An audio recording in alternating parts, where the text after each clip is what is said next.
So we're talking today about portfolio readiness, um, talking about how to position portfolios in a way that's going to allow our fundraisers to be successful using things like our cultivation stages, capacity ratings, scores, but also thinking about the relationship side of the house.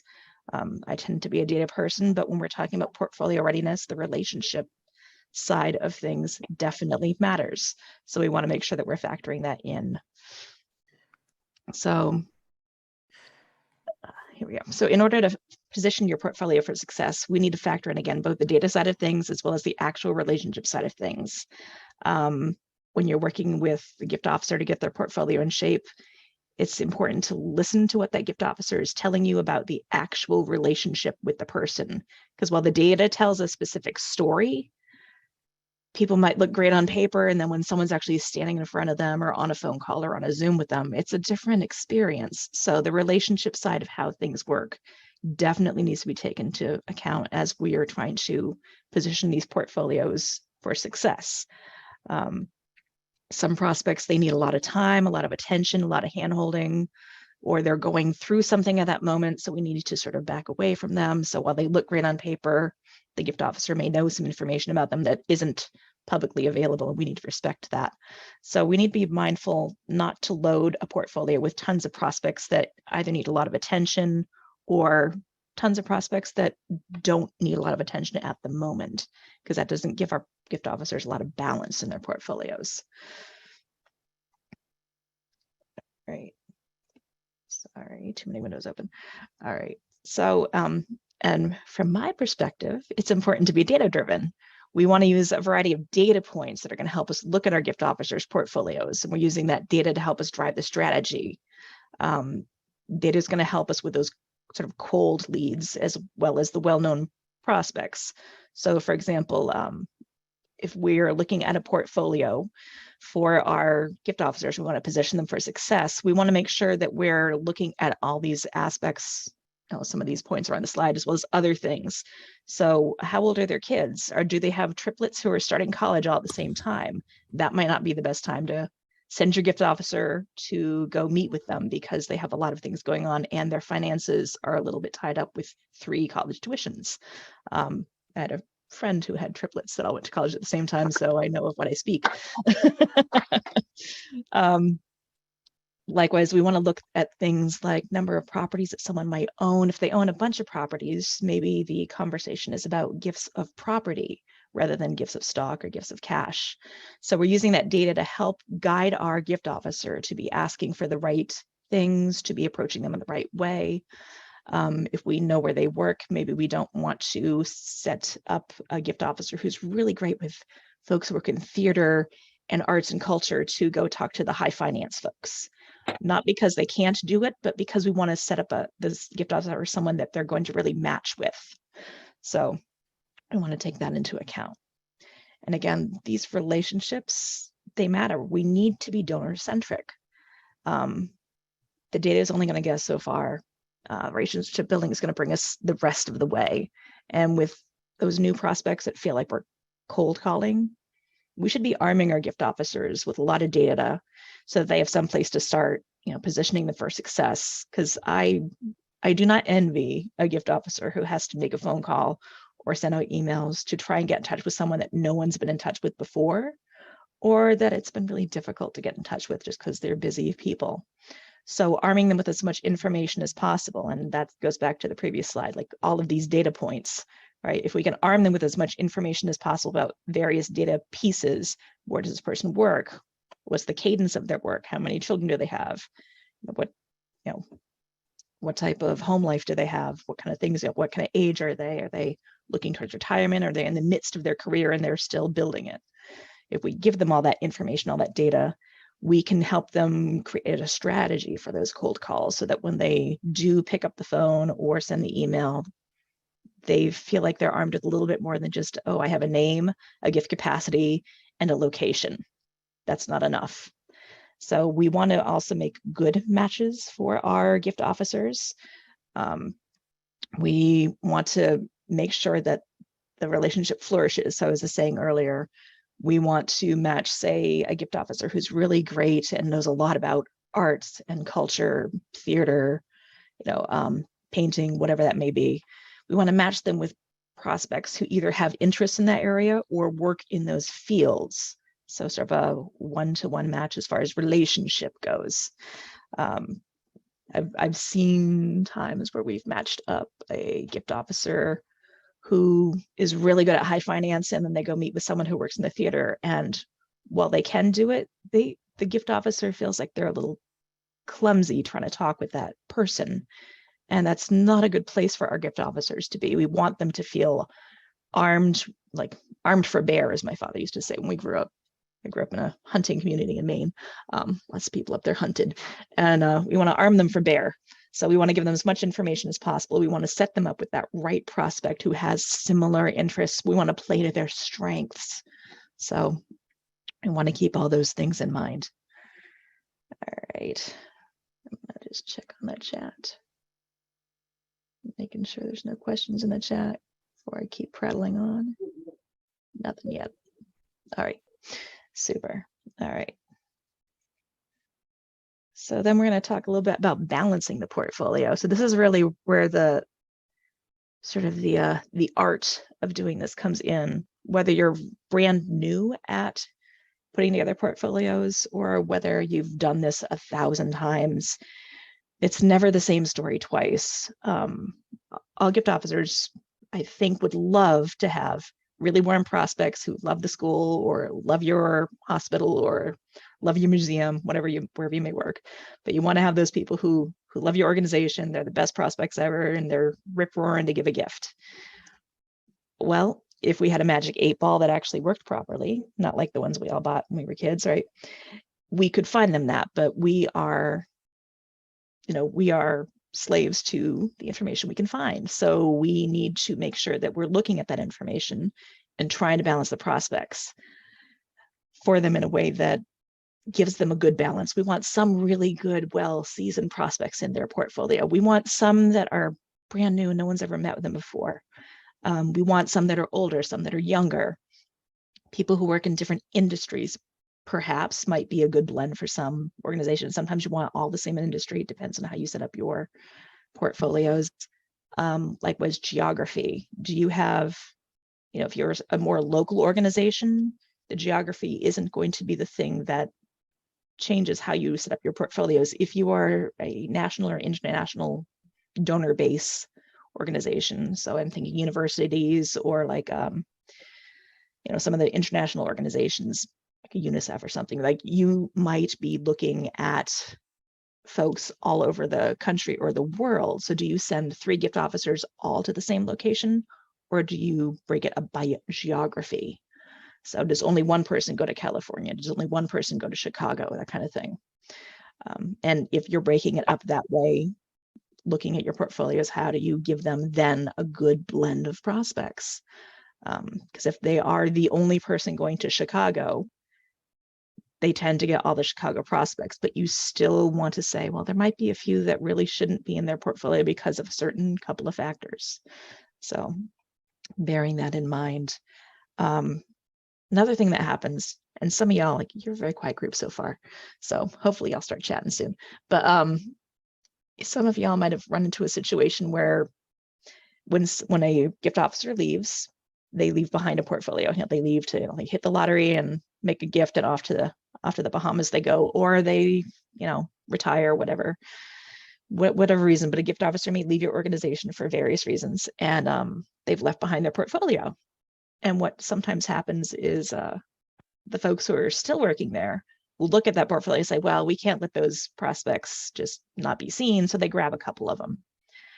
And then when the new gift officer comes in to fill the role, no one gives them back. What sometimes happens to that new gift officer is they get sort of all the hardest prospects, the most challenging, the coldest ones. They get sort of the crummiest portfolio. And that is not fair to your new gift officer, who you have gone through a whole selection process to choose quality people to come on board. And there's no equity in that, right? So someone's taken all the best prospects. They have all the 7 to 8 figure type donors. Let's hope we all have some of those in our mix. and then everyone else has 5-figure donors. That's not entirely fair, nor is it easy to measure their key performance, like their KPIs for their metrics, if the portfolios are that vastly different. Sometimes you have to break them up that way. Like maybe your chief development officer, your vice president, your whatever you call the person who's the top of the org chart for gift officers, maybe they Oh, do good. I meant to tell you. You also can use it for tacos instead of having to create tacos from scratch, right? Oh, someone's talking about tacos. If you don't,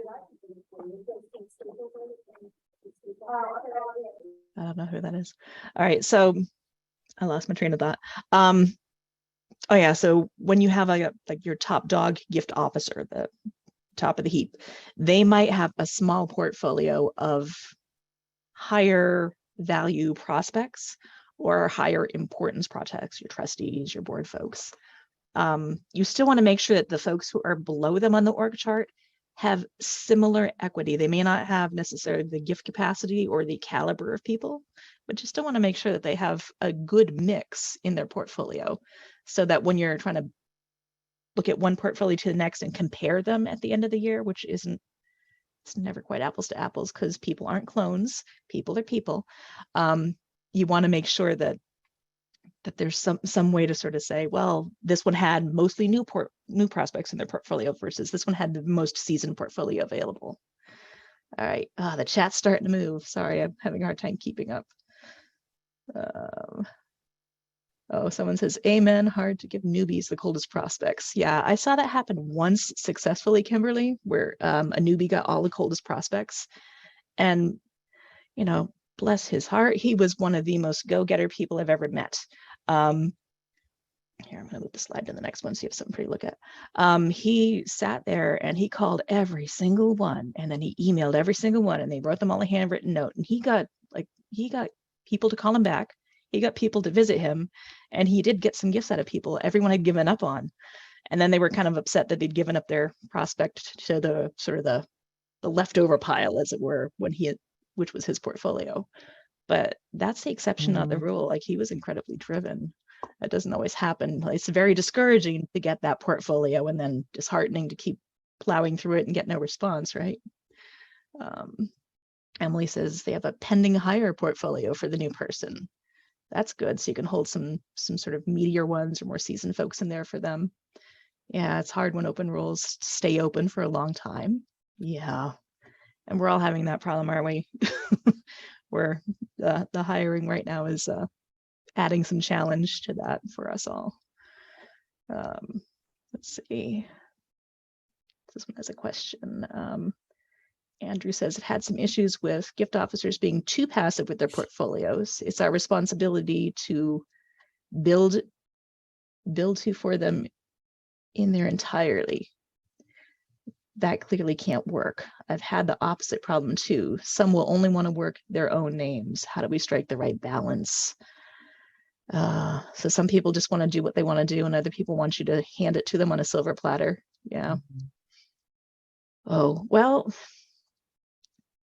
the right balance is like, I'm a project management person, so from where I sit, usually it's just a matter of getting someone who's a little higher up the org chart than myself to say, hey, you know what, this is the way we're doing things. And if you want to hang on to some of your favorite people and you want to work with who you want to work with, that's great, but you're still going to get some new folks in the mix, and you're responsible to work on them as well. Like, you can't just ignore the new people. And when you have a project management system in place, it holds people a bit more accountable to make sure they're doing that. Yeah, and also if someone wants you to entirely build them the world's best portfolio, well, that's great. I would love to also have a unicorn who lives in my backyard who just sneezes and money comes out his nose. It's not going to happen. But we try to build them the best portfolios we can, and then we as prospect management or prospect research professionals, we would then work with our gift officers to help strategize around both those incredibly cold prospects and the super warm ones. Yeah. All right. reading more of the comments to see if there's questions.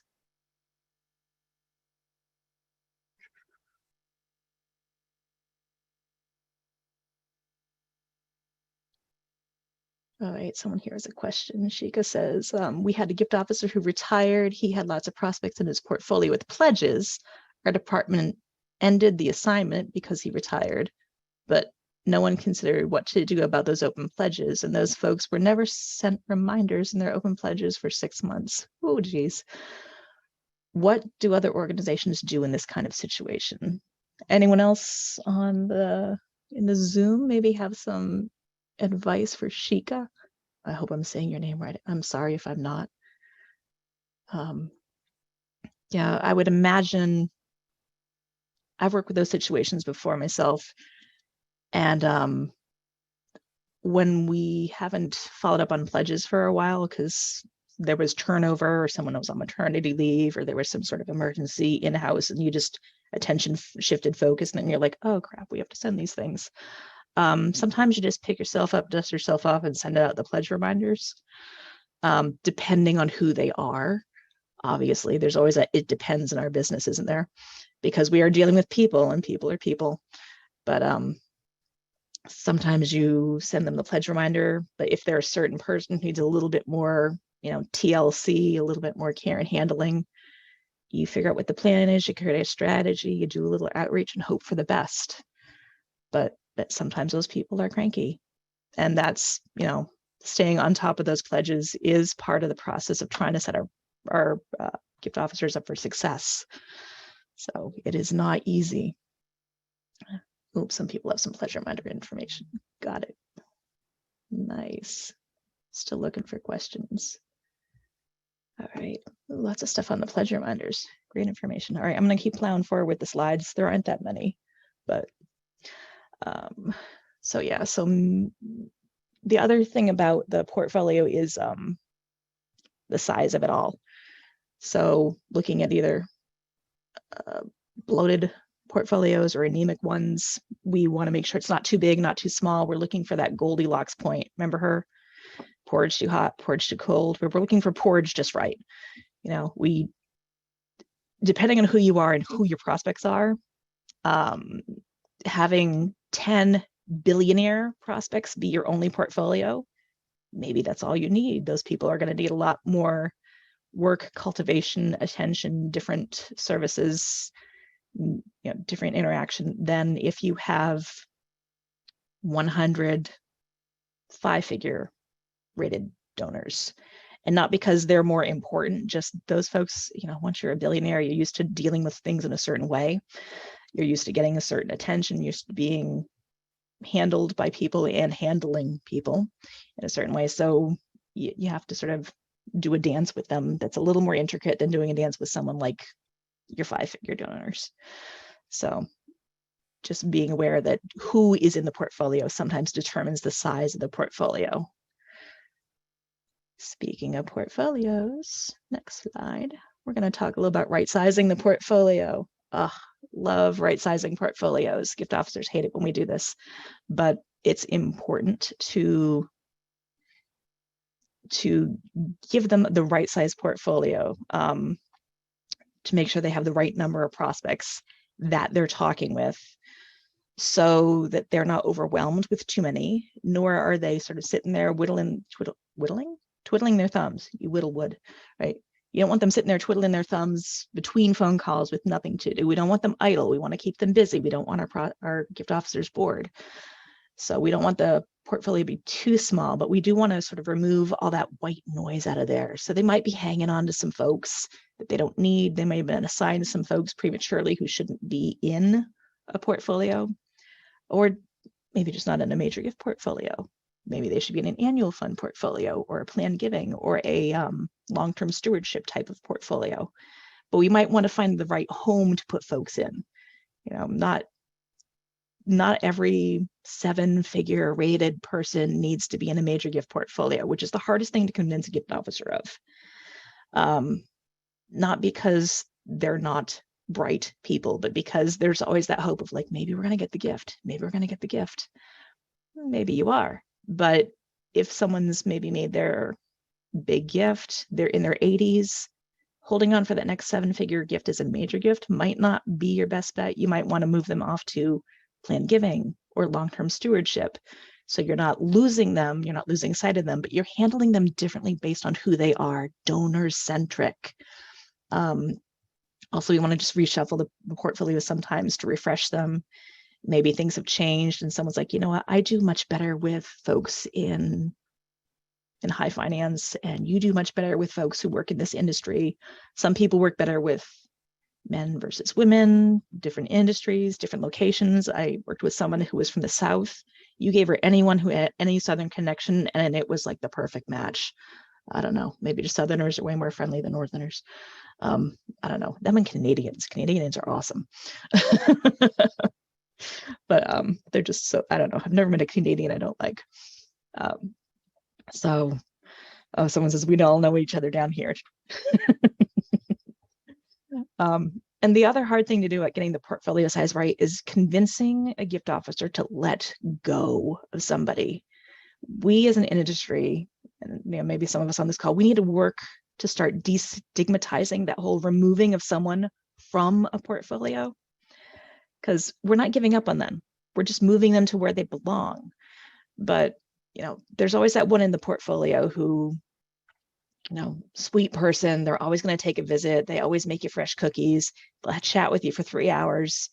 So it seems like that might be a good idea to keep them in your portfolio if one of your metrics is number of visits, because you can call them up any day and they'll come have you over for cookies, right? But we're not working towards the metrics. I mean, we are, but we aren't. Like we have a bigger role. We're working towards the mission of our organization. So the metrics are a way of measuring some of our work, but the mission's what we're working towards. So sitting for 3 hours every other week with someone for cookies just to hit the metric of number of visits is not enough. It's just, we got to do better. So we have to convince them to let go of the cookie person and take on one of the colder prospects who actually has a potential to give the gift. Oh, Becky is asking, how do you balance the automation of portfolio removals, sunsetting with the relationship factor the fundraiser stands by? So you're asking, like, how do you take them out of the portfolio when there is a relationship and you don't want to disturb the relationship? Is what I believe you're asking, Becky. If I'm wrong, put it in the chat. You can still have a relationship with the donor. It just isn't going to be as front and center as it used to be. They can still send them information. They can still call them on their birthday or whatever it is that they do, but a little less frequent. And Becky's adding, or if there's a historic relationship but no recent contact. Yeah, so we're not giving up on these people. Like, we don't want to give up on our donors. They have been valued. They have been important. They have supported our organizations and our missions. But sometimes we need to make way for our new people. We made the millennials, and who comes after them? Gen Z, maybe? I forget what it is. I'm a Gen X. So there's millennials, then there's Gen Z. So millennials, they are no longer kids anymore. Like, they have kids, right? They're getting older. They're in their 30s, maybe 40s. I forget what the cutoff is for millennials. But either way, like, they're much older than we'd like to think, us who are the Gen Xers and older. And we need to make room in our portfolios for people who are even the next generation below them, because there is that inherited wealth that's coming. It's happening now, right? Where the boomers are moving. Someone's saying youngest millennials around 26. Thank you, Andrew. Yeah, so there's that. So the youngest millennials, and then the group after them, like 26 isn't as young as you think. Some of those folks are like, how old was Bill Gates when he made his first big splash in the business, right? And some of them, depending on the industry, are going to hit it young. So we need to make room in our portfolios, moving those folks out to make some space for them, letting them go, moving them off to annual fund or to plan giving, long-term stewardship. I know some places even, they'll keep them in a portfolio, code them slightly differently so that person and the activity with that person does not count towards the performance metrics of the gift officer. It's a little more hectic because you see a bigger portfolio, but if you then sort of segment out and say, okay, the long-term stewardship people in my portfolio, once you pull out these 20, my portfolio is only X number of people. So making that space, I mean, if you don't have the bandwidth to let them go and move them to another department, department, program area, at least you need to segment them differently and not count them towards your metrics so that you can still keep those long-term stewardship type folks in your portfolios. You're welcome, Becky. Oh, what's this one about the Witness Protectors Program? Aisha saying, I tell my gift officers, let's not start a Witness Protectors Program. We want to make sure we give them new people cannot do that if they're holding on to some of these people. Yes, I like that Witness Protectors Program. That's cute. All right. So just getting back to sort of right sizing that portfolio. When other people resist the idea, and I'm not talking specifically the gift officer, of right sizing the portfolio, I always break out the Dunbar number. Dunbar number is probably the most people you want in a portfolio. It's based on some science. There's a little information here on the screen, but it's based on some science saying that humans can only handle up to 150 relationships. Beyond that, they're just not valuable relationships. They're not good relationships. And if you even research the Dunbar number a little more, there's people who argue against this as well. But I always break it out anyhow. It's a good rule of thumb to say, okay, if a portfolio is more than 150, it's going to be really unwieldy for a person to manage all of those prospects in their portfolio and their personal relationships and their inter-office relationships, and still be able to not be, totally schizophrenic trying to manage all that stuff. So when the portfolios start to bloat and people aren't letting go, say, you know what, 150 is the most you should ever have. And again, if they're handling a lot of really heavy attention needing people that need a lot of cultivation, a lot of solicitation work, you want a lower number than that. I would never want to go higher than 150. Like, that's my ultimate max. Depending on who you are, 25 might be plenty, especially if you're in a smaller office and people are wearing dual hats. Says one might have a portfolio and they're the head of your office. You might want them to have only maybe like 20 or 25 people, because that's a lot, given that they have to still run the entire department for your development office, right? So yeah, Emily's saying that they shoot for 60 to 80. Someone's using 120, 125. So yeah, like the smaller tends to be better for certain situations. It is harder to get folks higher up the food chain to adopt that way of thinking, because I think they've decided somehow that bigger portfolios mean more money. No, bigger portfolios mean that more people get ignored. So if you have the capacity to have portfolios that are good donors that are 200 and 300 people, don't load one gift officer with 300 people, hire another gift officer. And I know it's a hard time to hire, and budgets don't always make it available for us to do that. But that's where you make the argument for hiring other gift officers. Like, we can do more and do better, but we need one more person. So for X number of dollars a year, more return on investment, you're going to get it back in gifts and in the engagement piece with your donors. So it's, I don't know how much gift officers make, but let's say they make between 50 and 100,000, depending where you live and how your community is and what they pay there. It's probably worth it to invest that much money per year to cultivate another 100 donors and do it really well, versus loading up someone's portfolio and doing it sort of half-assedly, which is not a word, but I'm going to use it. All right. Oh, some people are weighing in on the portfolio size. So Christine is saying theirs is based on gift officers' threshold for the gift offices. Some officers have capacity donors, and their portfolios are smaller, around 70. I'd like 70. Some have smaller capacities, and they have around 100 people. See, Christine, that sounds perfect. Like, that's the nice way to weigh it. That gives them equity, right, between the two portfolios. Love it. Yeah. And then Andrew's saying it may be revealing to analyze how someone with 250 people or more actually behaves. They'll often interact meaningfully, not via snail mail, with only 30 people or less.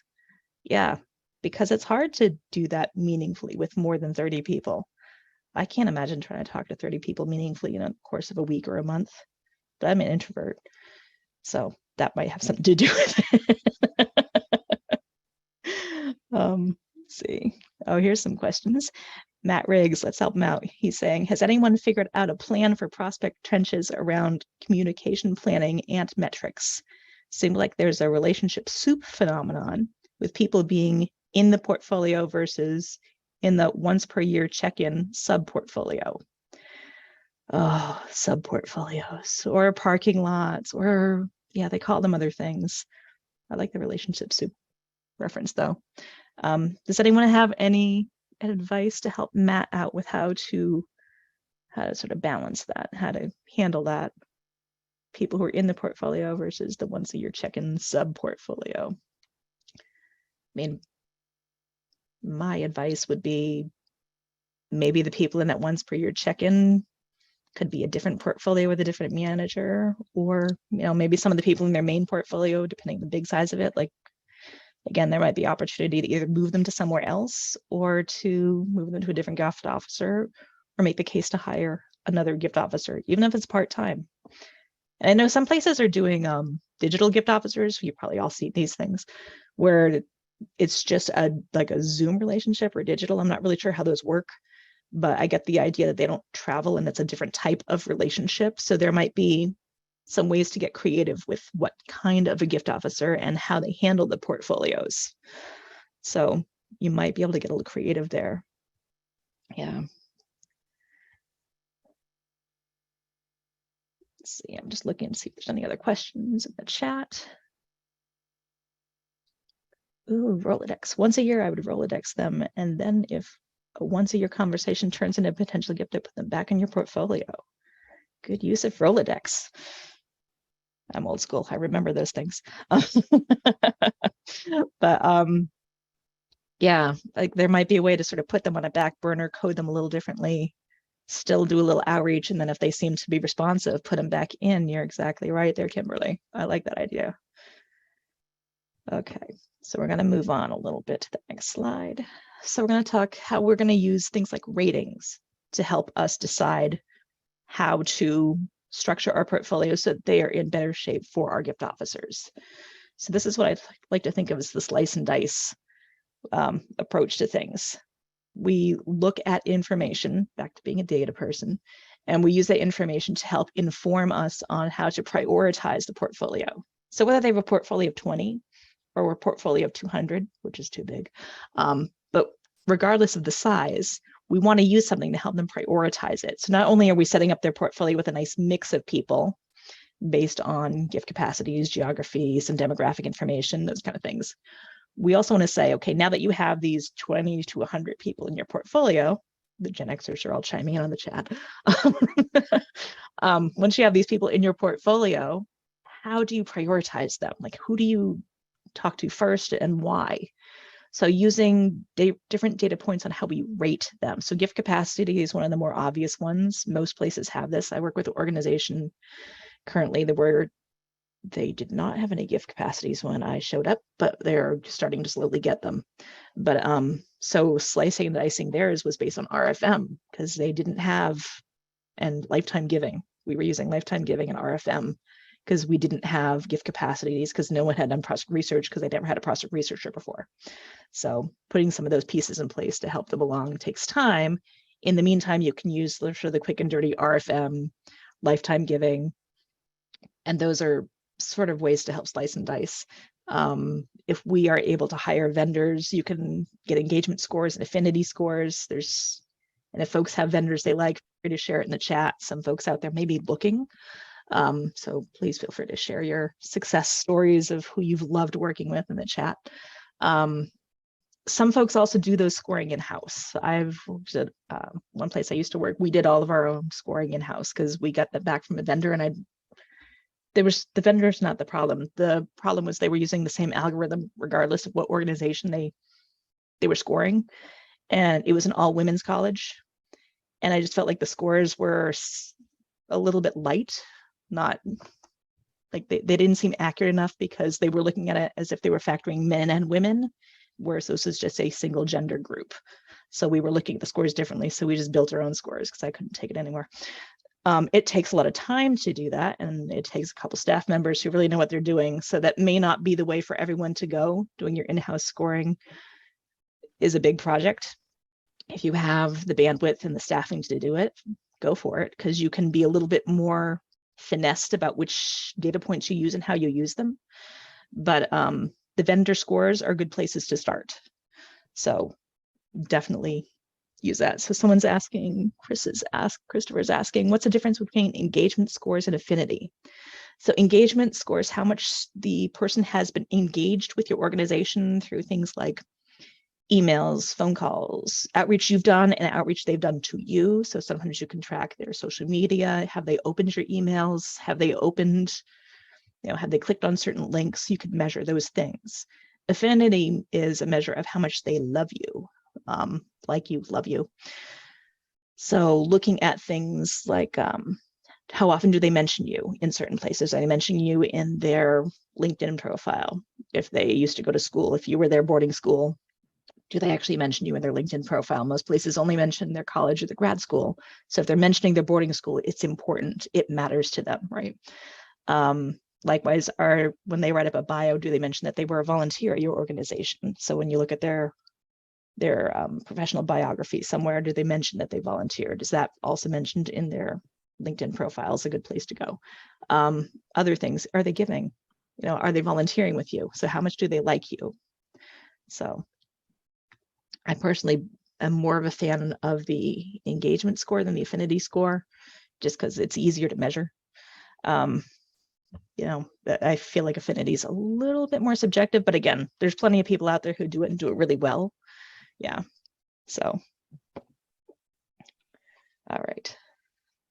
But yeah, so using the scoring to help you prioritize the portfolio. So people who, depending on what you are trying to get your gift officers positioned for, are we positioning for a campaign? Are we between campaigns? This is sort of that soft gray time that like we don't know what we're doing, but we're pretty darn sure there's another campaign coming any minute, right? So using the scores to help us decide who to approach when and why. Are we looking to build up our volunteer pool? So maybe affinity scores are good for that. Those are the folks who love you, so they're more apt to volunteer. Are we looking to bring people to campus or bring people to your organization for a big gala event, right? So engagement scores can be helpful with that piece. All right.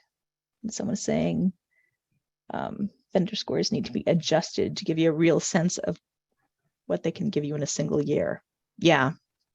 Yeah, so if you're looking at it, like vendors giving you gift capacities, definitely validate all that data, if that's what you mean by vendor scores. But I'm thinking like the vendors sometimes do give you engagement scores, affinity scores, and RFM scores. You still might want to tweak them a little bit, but they're helpful. They're a good guide. They may not be 100% accurate, but they're a really good guide to start with. Definitely. All right. So what are some of our challenges and obstacles as we're trying to position a portfolio for success, to get it ready for our gift officers to go out there and just excel? There can be a lot of them. So there can be a lot of them. We may only experience one or two of these things on the slide. We may experience stuff that's not even on the slide, but we all have some obstacles or challenges that hinder us from being able to create that optimal portfolio for our gift officers. I find sometimes in a small shop, it's time and staff, right? If you're in a smaller shop, having the time to really look at those portfolios and build them the way you want, and having a staff member or members who can do that if you're in a small shop, if there's only 5 of you working the entire development office and one person is your advancement services, database person, in-house IT, prospect management, prospect research person, getting them to get the portfolios in order, it's going to be a slower burn to get them to that point. Doesn't mean that you shouldn't be sending your gift officers out to see people. It just means that those portfolios may need a little more love and attention long term, and it may take a while to get them there. So some of those other issues, maybe we have the issue of too many prospects. We were talking about that earlier, where portfolios are getting bloated. We have a lot of really good prospects. That's where you make the case for hiring someone part-time, full-time, another gift officer, or spreading the work. Maybe you have some annual fund officers. Maybe you have a big team of, bigger team, thinking like an office of 20 plus people. So you have your major gift team, you have an annual fund team. Maybe there's someone on the annual fund team who could take on a small portfolio of those folks who live sort of in the in-between. They're not quite major gift, but they're better than a big, not better, but they're giving it at a big annual fund level. So creating that sort of annual fund leadership level portfolio, you can use the staff you already have in hand to do that. The other challenges that we sometimes have a hard time with are just challenges where people are resistant to what we're trying to do. So if we want to overhaul all the portfolios, sometimes the fundraisers, it's not that they're territorial, but they panic thinking that you're going to take some of their good prospects away from them. And you need to reassure them that that's not the point, but they will panic because they worry, because they've carved out how their work is done and how they want to do it and who they work with. And you're suggesting change, and change is never easy and often scary. So when you're talking to someone about changing up portfolios, go into that conversation softly, not like a bull in a china shop, because suggesting change will freak some people out. Some people like it, but I'm one of those people. But not typically, like 7 times out of 10, most people, their first instinct is just putting up their hands and screaming no in their mind at you. And then once you explain to them how you're going to be helping them, then they warm to it. But their first instinct is just to say no. So ignore the first no, but when they get to the 7th no, then you start to worry. All right. So what are some of our tactics and methods for getting the portfolios ready to set our gift officers up for success? And I know we've talked about some already. There's some stuff going on in the chat, some really good information there. Some of the tactics are, we need to create some sort of a strategy or a timeline. It doesn't even necessarily need to be the most formal. We just need something to start with, just a little timeline by, in 3 months, I want to be here. In 6 months, I want to be here. In 9 months, I want to be here. I'm thinking especially of those smaller shops where you're sort of the chief cook and bottle washer of all things. Trying to create the time to do the things you need to do to get those portfolios where you want them to be takes some time, and you need to plan it out so that you can fit in all your other tasks, because that's not easy work. You got to make it a priority. So yes, we get the little emergencies that come to us every day. Someone needs this, someone needs that. We need to help with this, pull this list, get this information together. There's a crisis. Can someone come help stuff envelopes? Depending on where you are and what your office structure is, there's always something that's going on. But you still need to sort of like block out time in your calendar. If you have the luxury of having an office with a door, close the door and just say in a meeting. The meeting might speak with yourself because you're doing this work. It doesn't, it's not like you're lying. You're working on something. So you're meeting with yourself to do it, right? Getting buy-in for what you're doing. So if you are restructuring portfolios, especially if you're trying to get people to let people go, if you're trying to move stuff around, you want to make sure that someone at the top level has your back. And you always look for that first early adopter, someone who actually gets what you're doing and is kind of excited by it. Work on their portfolio first. You do want to work on them all sort of together, but like prioritize that one first, because if they seem a little excited about what you're about to do, and then once other folks see them having success, the rest will fall into place. And then if there are other tactics that you folks are using, like what's working at your organization as far as getting your portfolios in shape and helping your gift officers really have the best portfolio ever. Are there other things that folks are using that are working well for you? Feel free to shout it out loud or share them in the chat. And that's pretty much the end of the slides. I didn't have a lot of slides, but so this is opportunity for folks to actually talk out loud, not just me, because my voice is starting to go. Or throw us some questions in the chat, so some ideas. What are folks working on as far as their own portfolios? Are we having issues? Do we need some help? You have a captive audience of a whole bunch of people right now who can help you. So if you ever needed help with this stuff, we are your group. Ask us. So we got Becky. She chimed in early. Good for her.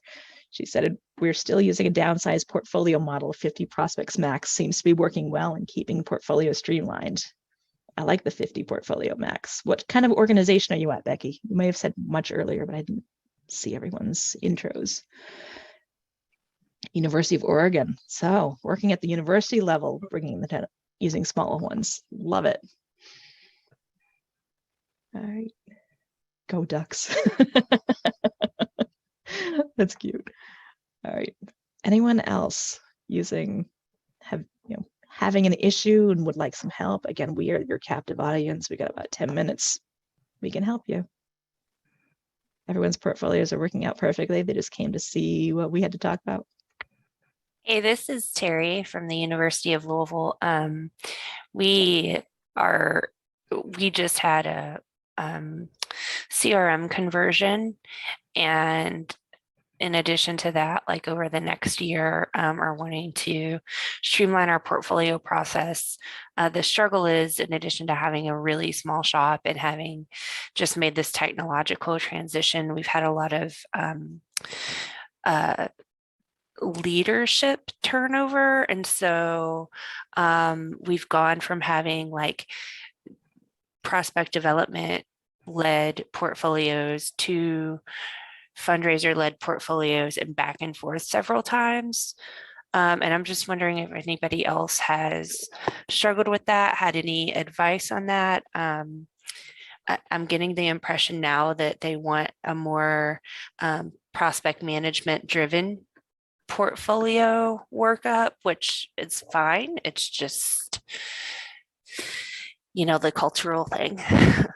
Thanks.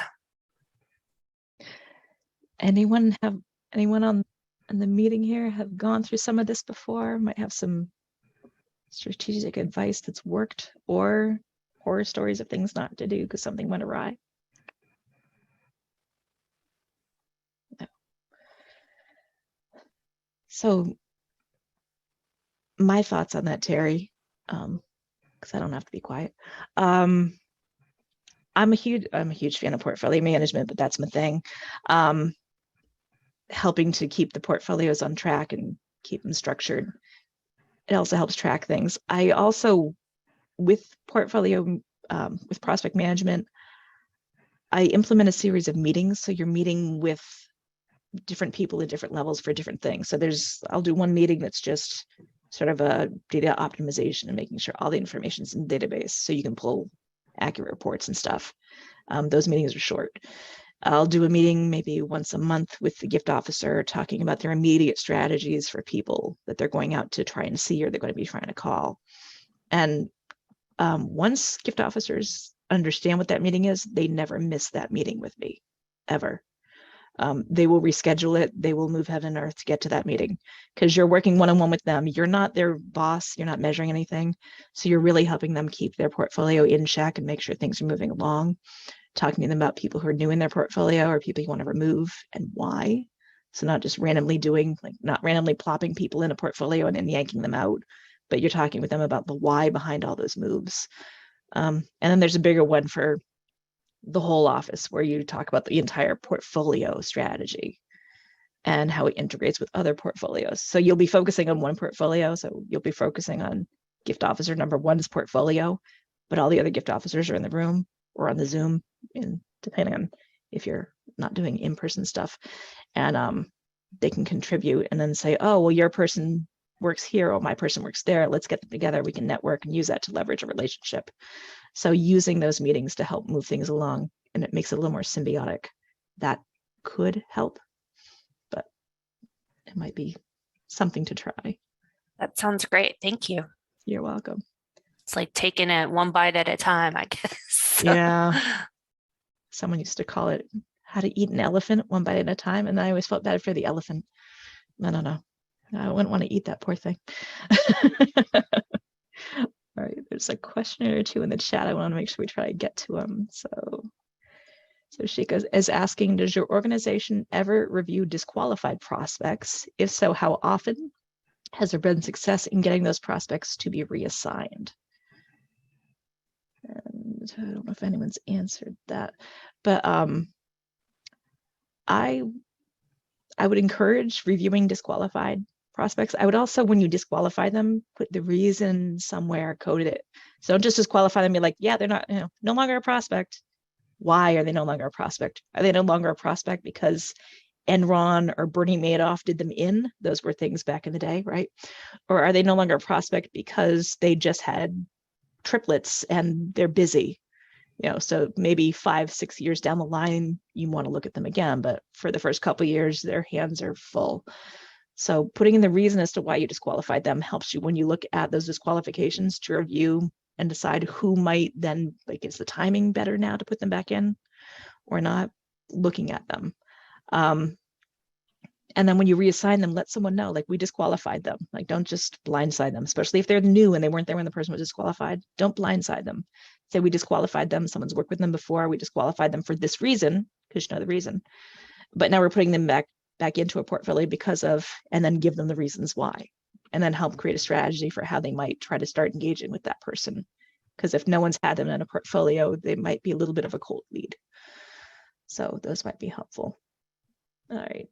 I'm looking at the chat to see if there's other questions or information that can be helpful.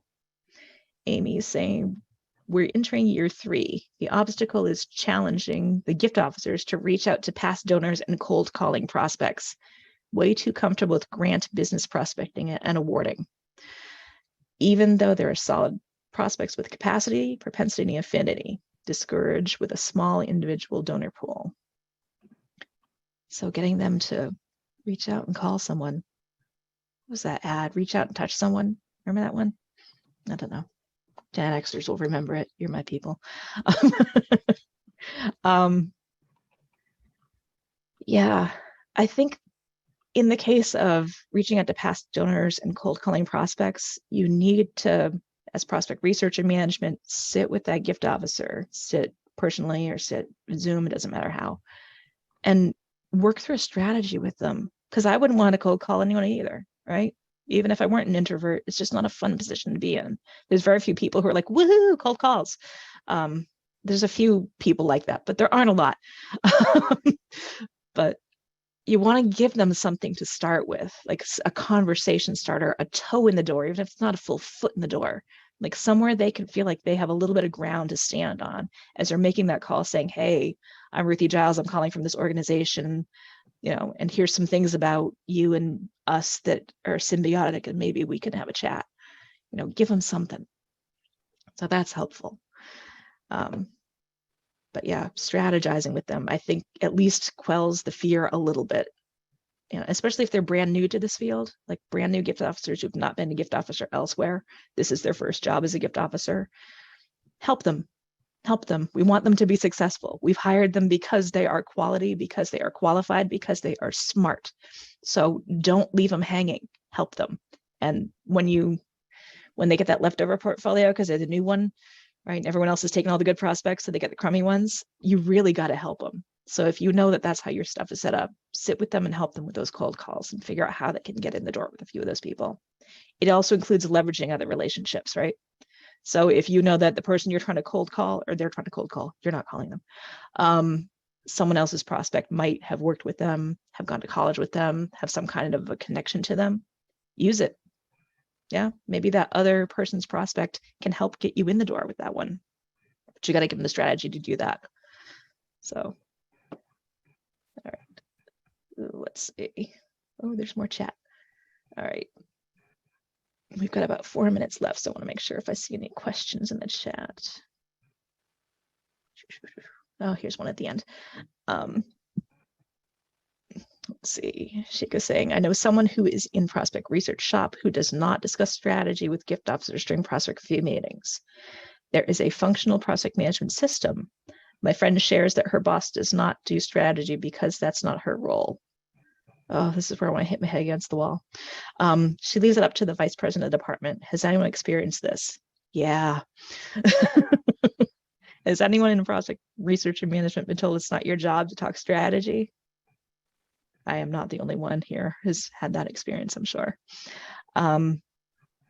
Yeah, Valerie is saying yes in big letters. Yeah. Sometimes you need to have, if it's coming from someone in a VP position, you may need to have a conversation with them before you go rogue and start talking strategy with people. Otherwise, you might get your hand slapped or worse. So, but you do need to talk to that VP person to let them know, like, you're not working against them, you're working with them in tandem, strategic, tactical advisor to their gift officer for success. All right. And Ellen, I see your hand up. Yes. Hi, I just want to do this quickly because we don't have much time left. I'm the first prospect manager at UW Milwaukee, and I actually been advocating for prospect management system for 7 years, and then I gave up, and then they hired a consultant who said, you need this system, and so they finally put me in that position. And I've been in it for about a year. We have a new vice chancellor of the department, and she's got her ideas, some a little different, some we don't know about yet. And then we had my program, which we had not fully implemented yet. Traditionally, the fundraisers where I am have an enormous amount of autonomy over their portfolios to the point where I think it's a little abnormal for this high level of university. So it's a big culture change, and we're trying simultaneously to find the best metrics that incentivize the behavior that we want. And so we're going to have to revamp that. We're in the middle of a CRM, or we actually just started a CRM conversion. We're going from Millennium to AffiniQuest. So I have to learn the Salesforce platform. But I would like to invite, if there's anybody on this call would like to reach out to me after this, you can find me on LinkedIn. I can put my email address in the chat. If you have been through a process where people traditionally had more autonomy and you had to convince them of things like, let me do the strategy or be part of the strategy, which I am totally not at this point. And I think people would flip out if I even suggested it. But I don't think I can do these all at once. I think I have to find things piece by piece and kind of persuade them. And I would love to hear the wisdom of my colleagues who've been through this, either in whole or part, about how they finally won people over to let prospect managers take over more and more of this. And so they can just get out the door and fundraise. Because right now, I don't even determine the content of my quarterly meetings with them. But that's changing as my supervisors decided this year, I want you to take over more and make it your own. So I'm giving a lot of leeway with the new CR coming in, and I have lots of ideas, but I really would like to hear from people who've done it and where they screwed up and had to backtrack, or where it was a massive success. Your experience, the collective mind is what I'm looking for on that. All right. So Ellen, if you want to put your LinkedIn, you may have already done it in the chat, so folks can reach out to you. That's great. And we're right at 1 o'clock, so I want to be mindful of time. I know folks may be off to other meetings and such. So I want to thank you all for joining today. Hopefully you got some morsels of help out of here, or met some cool people in the chat you're going to stay in touch with through LinkedIn or whatnot. I'm going to hang on for a little bit in case folks want to linger and ask some questions. And Ellen, you're welcome to see if anyone answers, and hang on if you want to too. So, but otherwise you're free to head off in your day. So thank you all very much.